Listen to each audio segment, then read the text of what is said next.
I'm here with Devin Del Palacio, longtime acquaintance, very active as a thought leader in the CUBE program and National School Board. So I've known you now for a few years, and everything I hear, you keep accomplishing more and more and more. So tell me a little bit about your background before we get into some topics. Well, first, Dennis, it's great to be back. I like to call myself a veteran of the show. Yes, you are. I like to call myself a veteran commentator of the show. Early supporter Yes. of the show, and now you're so popular, I have to beg to get squeezed in. So I really appreciate you taking the time to allow me to be here and speak on some of these issues that are affecting our public schools here. Yeah. But really, what keeps me going, my North Star is always going to be our kids. Yeah. And a lot of people say that, but it truly is for me. I have real skin in the game. I have 2 young daughters that are in the school system. Wow. So I really have skin in the game, and I want to ensure that the decisions I'm making today, obviously, they're going to be able to benefit. And other kids like them are going to be able to benefit from the work I'm putting in today. So since the last time we spoke, I've become the president of my local governing board, and I'm also the chairman for the National Black Council of School Board Members here with NSBA. So districts are getting bombarded with all kinds of requirements and programs and issues. And the teacher is it's a tough job. So how do you retain teachers and go through training and all that? Yeah, you hit the nail right on the head. Our teachers are under so much stress and pressure, not just from in the classroom, but even outside in the community. Parents are really vocal. Parents are, especially in today's climate, parents are very vocal, and sometimes a lot of the blame for anything to do with education gets placed on the feet of the teacher, and it's really unfortunate. So we know our teachers are struggling, so we've really made it a point to really give them a seat at the decision-making table to get real-time feedback on how they feel and things that we can do as a board to help create a better culture on campus. And because of that, I'm happy to say, at least in my district, we have a 97% retention rate, which is almost unheard of. Wow. 97%. And it's real simple. People say, well, what do you do? What's the secret sauce? The secret sauce is just listening. Listening and then taking that feedback and making the necessary changes. Doing what you can. I think our teachers are very flexible and understanding. They know we can't give them the world. They know we want to pay them more than probably what they're getting paid now. So they understand it. But if we just listen and show good faith, they will come back. And so we really adopted the philosophy of patience and understanding, because everyone's struggling. We know our students are going through it, so that means the teachers have to be going through it. They're regular people just like you and I. Right. So you made a lot of progress, and then all of a sudden COVID hits. I mean, how much more can they take? How much more? And you really, God bless them, because they take on a lot. Yeah. And this is obviously something that no one saw coming. And so we were literally building the plane as we're flying it. Yeah. Literally. Yeah. Trying new things. We asked for extreme flexibility, and they provided it. And you know what? They made sure our ship didn't sink. Yeah. Now, I'll be honest, there were some students who did fall off. Let's not discount that. I mean, there was literally some students that we didn't know what happened to them, where they were. Oh my goodness. They were homeless, or is this... they weren't. No, these are kids who didn't show up to school, who were coming to school before the pandemic, outside of our what we call McKinney-Vento students who are homeless, displaced. So we said, what's going on? Well, the truth is, a lot of our families had their kids stay home to watch the siblings because mom and dad had to go to work. Because the sibling schools were closed, right? Their siblings were learning virtual, so they couldn't stay home alone. Daycare is extremely expensive. They couldn't afford it. So in my community, in my district, that's 98% free and reduced lunch. A lot of young students, our high school students, had to step up around the house. So and imagine the pressure on the student, the family, and then us too freaking out what's going on. So what we did was make house visits, not to get anyone in trouble, but just to check to make sure everything was okay. Hey, we want to ensure, that John here understands these are his classes. By the way, is there any other resources y'all need? Food.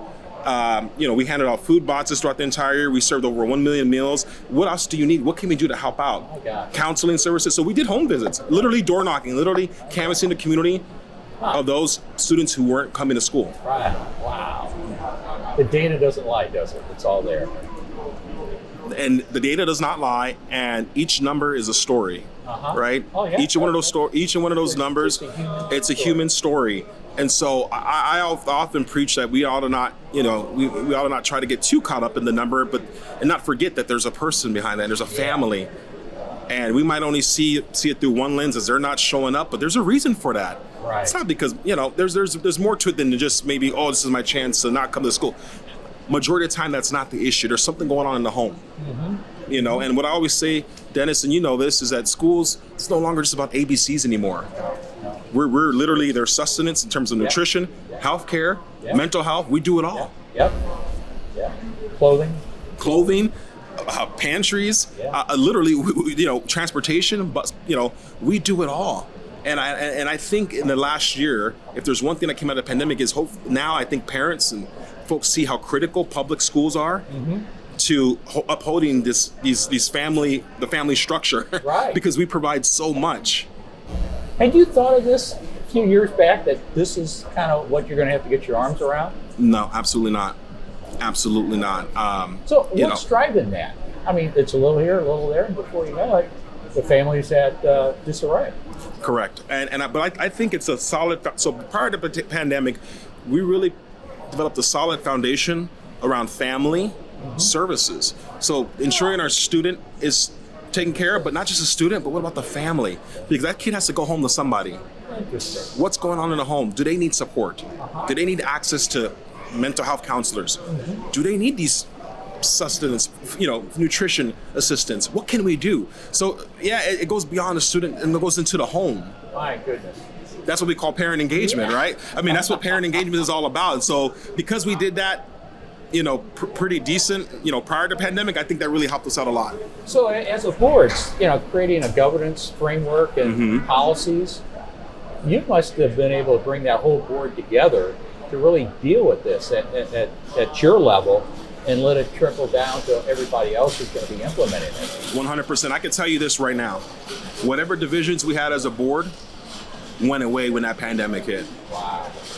I think everyone understood the necessity to come together, put aside whatever petty differences or, focuses or pet projects and say, hey, this is now the priority. Yeah. This is now the priority. All hands on deck. All hands on deck. Yeah. We need to talk, and we all need to be in this. Have to be on the same page with this, so that that definitely brought us closer. Well, one of the other challenges you have, and I don't know the Arizona financial aspect very well, but I hear about it, I read about it. Yeah. So what is it, and how is it affecting you? And what are you doing about it? Yeah. Well, I'll tell you what.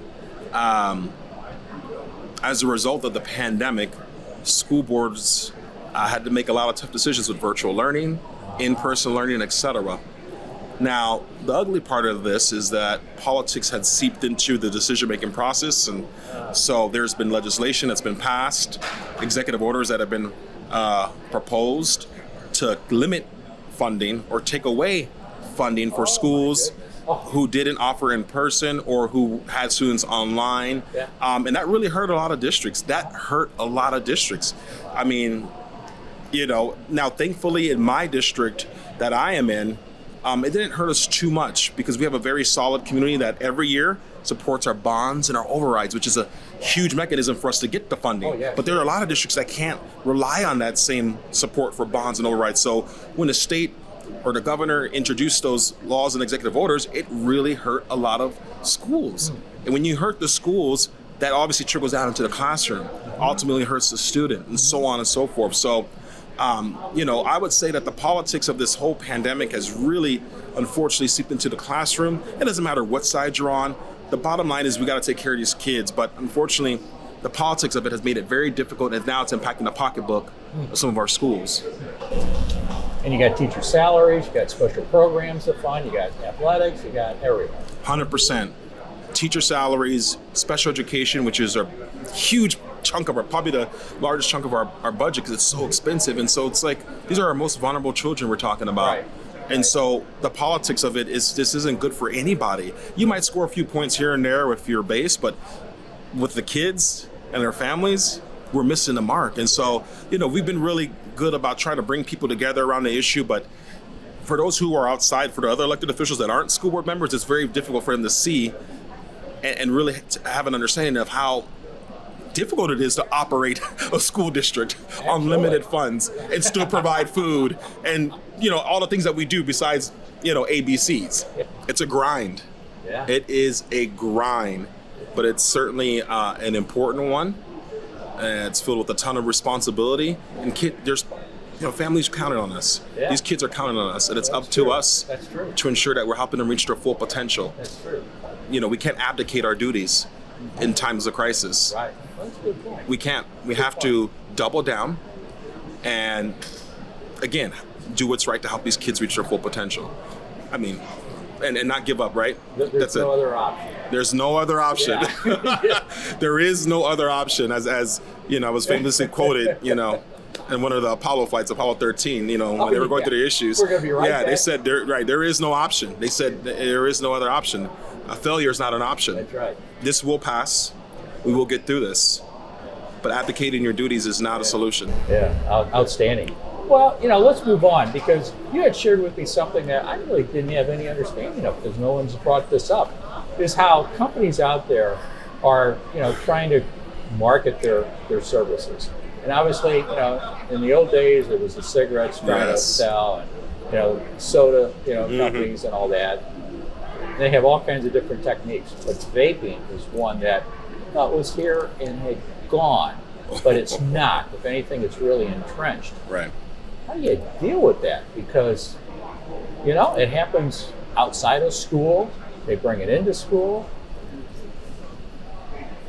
Yeah. Tell everybody about it, because everybody needs to be aware that this is a problem. If it's not in their district yet, it will be. Yeah, 100%. And really, folks, what I want to share is that vaping isn't an issue that just affects your quote-unquote bad kids. We're talking about straight-A students, athletes. Everyone's vaping. Or I shouldn't say everyone, but it's not just a typical type of student. We're talking about, again, like I said, straight-A students, athletes, folks who traditionally don't engage in these behaviors because they think it's not dangerous. Mm-hmm. They say, well, it's not a cigarette. Yeah. It smells good. Yeah. It's fruity. What's the harm? What's the harm? And that's where this predatory marketing from these companies comes from. They make these cartridges that taste like bubble gum, and fruit, whatever. Yeah. And these kids think it's no big deal, but these are very harmful toxins and chemicals that they're putting in their body. Yeah. Some kids have gotten sick. And then the parents come to us saying, hey, what's going on? Because the parents aren't even aware of what the vaping is. I mean, some vape stuff looks, literally like a pen, or I've seen some that look like a USB cartridge. These companies are creative. Yeah. So it's been a real issue for us public schools, because a lot of schools don't have the technology to recognize vapes in bathrooms. So these kids go in the bathroom, do a quick vape, and then they're on to the next class. Wow. And in some of these vapes, they can actually, you can utilize THC, marijuana. So these isn't just tobacco. It's, you never know what students or what they're being given to put in these devices. Right. So it's been a huge issue, and we've taken up a fight against these vape companies that have used marketing practices that target high school students. So we've joined along with several other districts from Arizona and across the nation on a mass torque to take some of these companies down for their marketing practices, targeting kids. Wow. And I know some people might say, well, as a school board member, is that something you should really do, or governing board district? And to me, the answer is yes. If there's a company out there that's selling a product, marketing to young folks, and they're bringing it on your campus, now it's an issue. It's an issue. And as a board member, you're going to have to think about, how do you address this? How do you enforce rules around the issue? Are there discipline? What does it look like? Mm-hmm. Exactly. And, Well, you have so much you're dealing with, and so many people can learn from you. Yeah, I know. Yeah. We need to do a part 1, maybe a part 2. Actually. So I hope if you watch and listen to this, you reach out to Devin. He's got a lot of information. We're just touching the surface of what all the issues are that you're dealing with, and many are very successfully. Absolutely. You're at it. Mm-hmm. So, it's passing on the lessons learned is really what this is all about. So I just want to thank you for coming. It was, again, something to learn. So thank you, Dennis. Like I said, it's always a pleasure. And I hope you invite me the next time at the next conference. We'll see how many people. We'll see how many people say. Yeah. Don't forget about your veteran commenters. Yeah. Don't forget about your veterans of the show now. But thank you, Dennis, so much for giving us a voice and a platform. Absolutely. To share the issues and share the knowledge with other board members and education thought leaders across the country. We appreciate you. Very much so. And the feedback I've received is there's no other outlet that people can call one another and touch one another. It's there, and it's really up to everybody to take advantage of it. 100%. So, good. All right. Well, thank you, my good sir. All right.